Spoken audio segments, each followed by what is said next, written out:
Bagaimana menyatukan perbedaan? Yang pertama, miliki kepentingan yang sama. Miliki tujuan yang sama. Amos 3 ayat 3 berkata, berjalankah dua orang bersama-sama jika mereka belum berjanji? Dalam terjemahan ini kurang tepat, maaf. Kita akan lihat dari terjemahan MILT, Modified Indonesian Literal Translation. Dikatakan gini, apakah dua orang akan berjalan bersama-sama kecuali jika mereka telah bersepakat? Nah, orang tidak akan bisa jalan sama-sama, tidak mungkin ada kesatuan kalau tidak sepakat. Kalau kita bawa kepentingan kita masing-masing bukan kepentingan Tuhan, perselisihan, iri hati, roh kompetisi itu sulit dihindari. Yang mengerti katakan amin. Suami istri, kalau tidak punya kepentingan yang sama, tidak sehati, akan terjadi kompetisi. Teman sepelayanan, kalau tidak punya kepentingan yang sama, akan berkompetisi. Dulu saya worship pastor di gereja kami waktu saya masih kuliah. Dan lucu sekali ketika mulai terjadi pertikaian antara singer dan worship leader.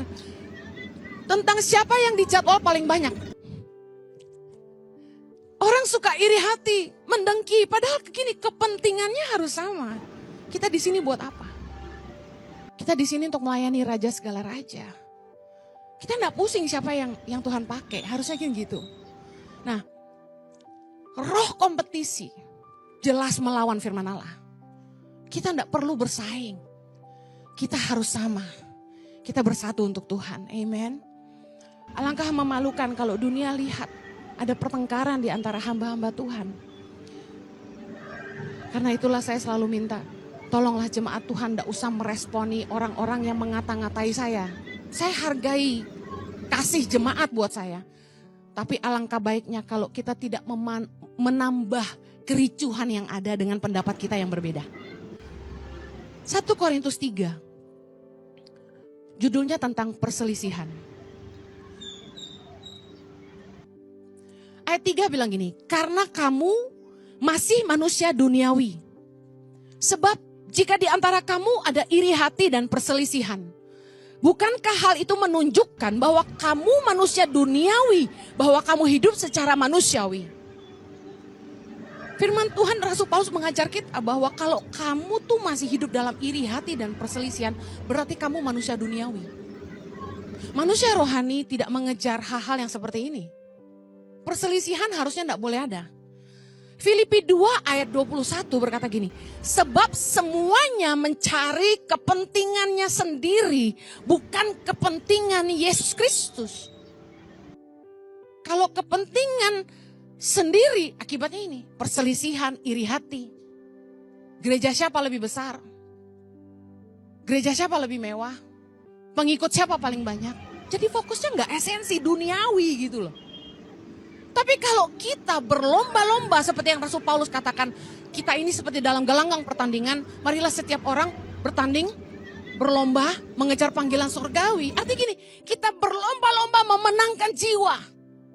Bukannya berkompetisi tentang siapa yang lebih terkenal, siapa yang lebih tenar, gereja siapa yang paling besar, itu kayak gak penting banget gitu. Kami undang hamba-hamba Tuhan, gembala-gembala di Moy, untuk makan malam sama-sama. Udah 2 kali. Kita yang ciang. Saya sama Pastor Jojo yang traktir makan kan. Mereka senang. Karena mereka bilang gini, jarang gereja gede mau undang kita makan. Apa yang kita bicarakan di makan malam itu?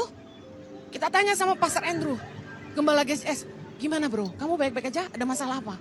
Wah, ada kesaksian apa? Lagi bangun gereja. Wah, keren, luar biasa. Terus, lagi gimana? Ada masalah apa? Dia ada masalah apa? Saya doain sepenuh hati. Kemudian kita tanya sama Gembala Hokim Tong, Pak gimana Pak? Wah dia udah mau pensiun, mau diganti. Saya tahu perasaan beliau gitu. Udah mau pensiun tuh terus mau ngapain? Wah kita doain sungguh-sungguh. Kita kasih semangat, Pak terus melayani. Gak ada pensiun dalam melayani, yang pensiun tuh posisi. Betul gak? Kita saling menyemangati. Dan yang luar biasa ini keren. Waktu GSJS kick drumnya rusak, mereka naik ke atas ini, mereka bilang ini, boleh pinjem gak kick drum? Boleh, pinjem aja, kita punya kan satu lagi, kasih. Kemudian, satu kali perjamuan kudusnya kurang. Mereka naik ke atas, Bilang sama sekretaris gereja, boleh pinjam perjamuan kudus? Sekretaris gereja tanya saya, Bu ini GCS kehabisan perjamuan. Butuh berapa? 3.000. Waduh, kita juga kurang kalau 3.000. Banyak amat. Terus katanya separuh deh, 1.500. Boleh, angkut. 1.500 dibawa turun ke bawah. Gimana gantinya katanya? Udah santai, bulan depan aja kalau udah mau perjamuan kudus lagi, saya bilang. Kita saling bantu, gak pernah terjadi. Amen.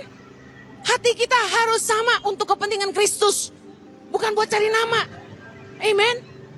Haleluya, kita selalu diberkati oleh firman-Nya. Amin.